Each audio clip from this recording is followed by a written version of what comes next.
মাত্র কয়েক মিনিটের নাচের জন্য কি কোটি কোটি টাকা খরচ করা বোকামি? একজন অভিনেত্রী কি আসলে প্রতি মিনিটের জন্য 1 কোটি টাকা দাবি করতে পারেন?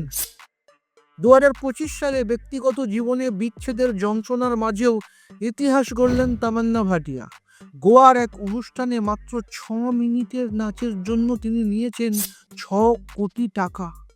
প্রতি মিনিটে 1 কোটি টাকা পারিশ্রমিক নিয়ে তিনি এখন বলিউডের সবচেয়ে দামি নৃত্যশিল্পী। ব্যক্তিগত দুঃখ ভুলে তার এই রাজকীয় প্রত্যাবর্তন সবাইকে তাক লাগিয়ে দিয়েছে।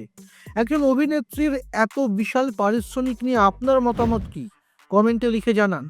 ভিডিওটি ভালো লাগলে এবং সিনেমা জগতের আরও অন্যান্য আপডেট পেতে সাবস্ক্রাইব করুন এই চ্যানেল।